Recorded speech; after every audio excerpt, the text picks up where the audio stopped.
ही जो कुछ है, भोग और संग्रह, यही सब कुछ है, बस ऐसा मानने वाले। अर्थात भगवान से विमुख होते ही मनुष्य की क्या दुर्दशा होती है उसका वर्णन हो रहा है।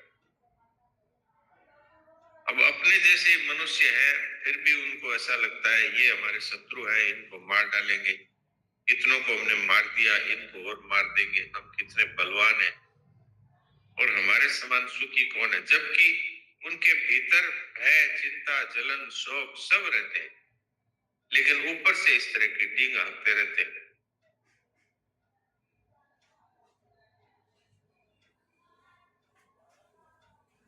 और अभिमान कितना है कि आड्या विजनवानस्मि कोन्योस्ति सदृशो मया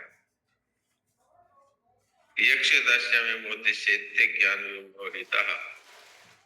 हम धनवान हैं, हमारे पास इतने लोग हैं, हमारे समान दूसरा कौन हो सकता है। हम खूब यज्ञ करेंगे, दान देंगे और मौज करेंगे। इस तरह के अज्ञान से मोहित रहते हैं।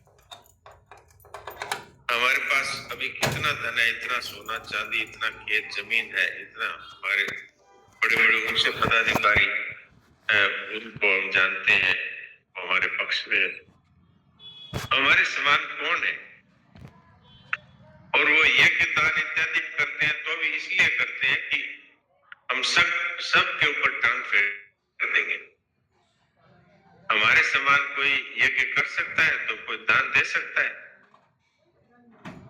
यद्यपि उनके हृदय में कोई शास्त्र का और भगवान का और किसी प्रकार का कोई भाव नहीं है।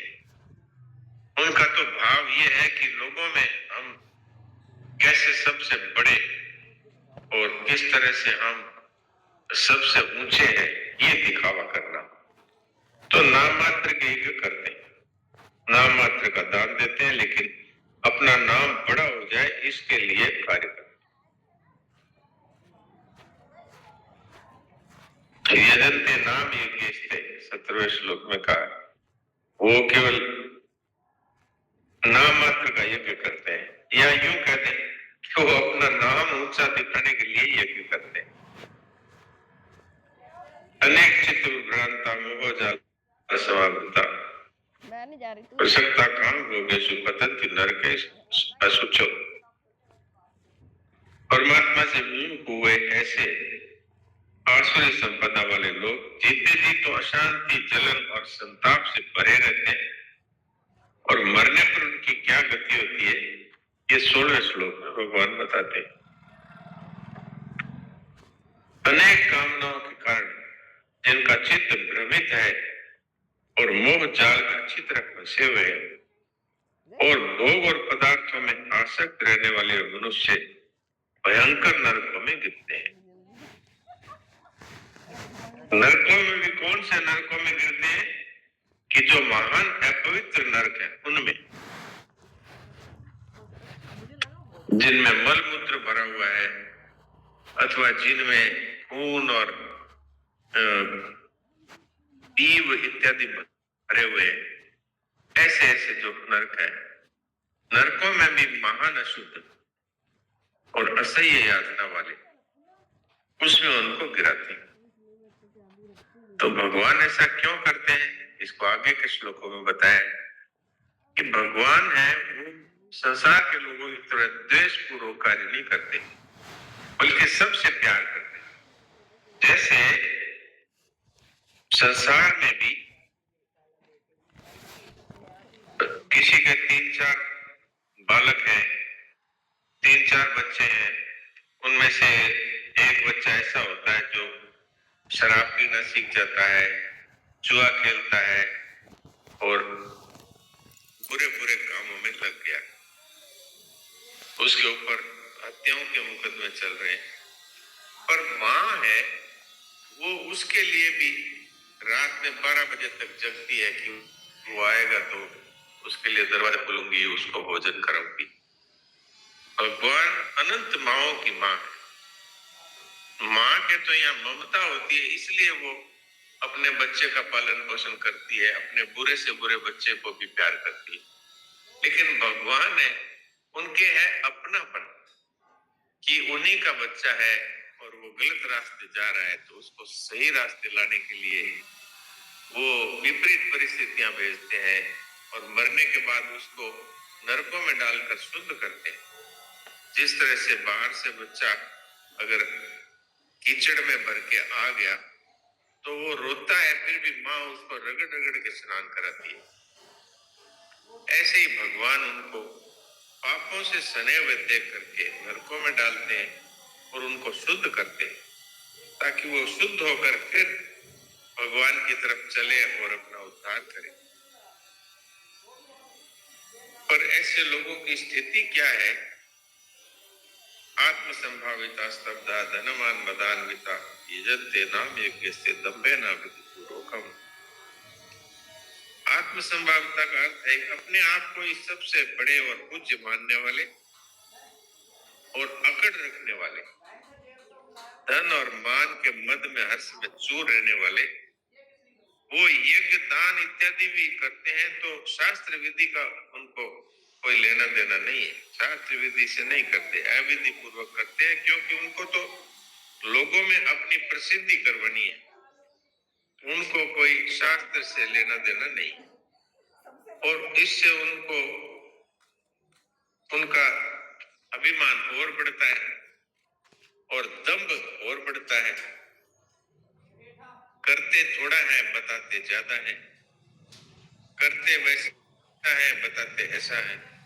तो इस तरह से दंभ और अभिमान में चूर रहने वाले इस तरह के जो लोग हैं वो अपने आप में ही मुक्त रहते हैं कि मैं ऐसा हूं, मैं ऐसा हूं, मेरे सामने कौन है। हमारी तो बड़े बड़े मिनिस्टरों से पहचान है, हमारे पास ऐसी शक्ति है कि हम चाहे जो कर सकते हैं, चाहे जिसको हम नाश कर सकते हैं, चाहे जिसको हम ऊंचे से ऊंची स्थिति में पहुंचा सकते हैं। इस तरह से वो मद और मोह में, हर्ष में फंसे हुए ऐसे आसुरी मनुष्यों की चेष्टाएं भी दिखावटी होती है। उनके भीतर में अभिमान रहता है कि हम दूसरों से बढ़िया यज्ञ करेंगे और हम बहुत अधिक जानकार हैं, हम समझदार हैं, दूसरे सब मूर्ख हैं। इस तरह अहंकार में वो फंसे हुए हैं। अहंकार बलम दर्पम कामं क्रोधम च संस्कृता ममात्म परदेश प्रतिशंतो में सोए कहा। आगे ये सब आएंगे तो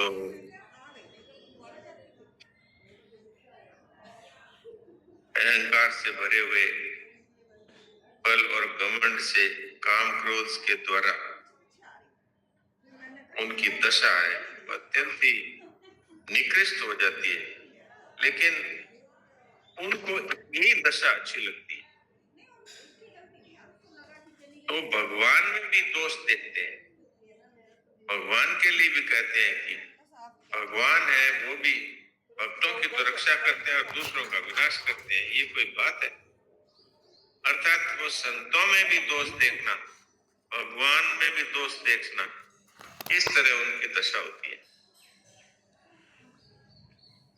और वो अपनी जिद पर अड़े रहते हैं, अपनी बात को ही सच्चा मानते हैं।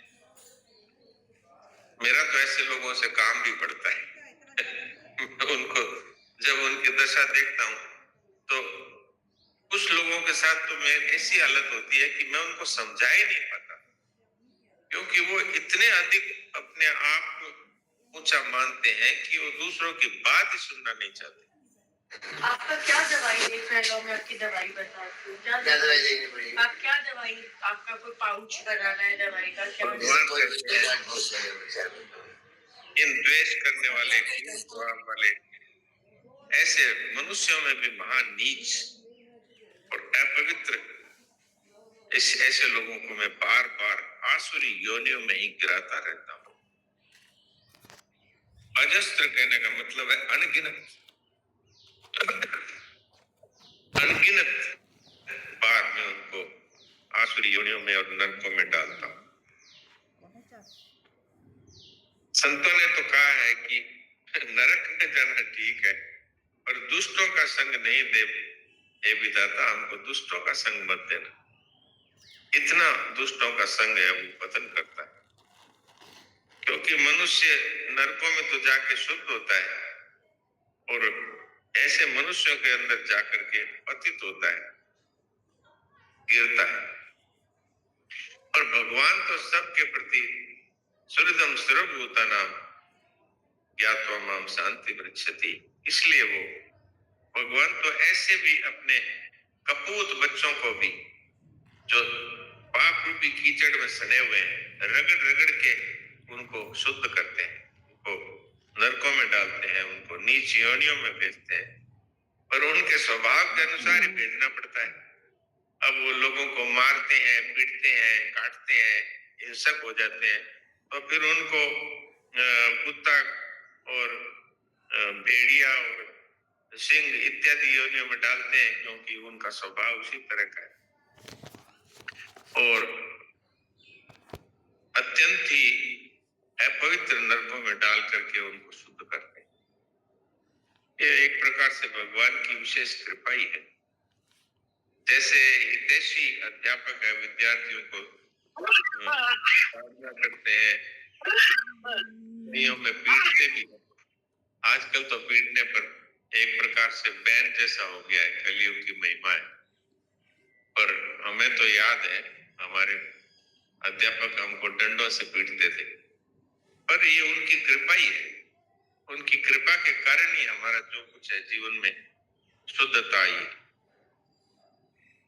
विदेशों में तो यहाँ तक बात है कि माता पिता ही यदि पीट दे बच्चे को तो पुलिस में फोन करे तो पुलिस आकर के माता पिता को गिरफ्तार करके ले जाती है। ये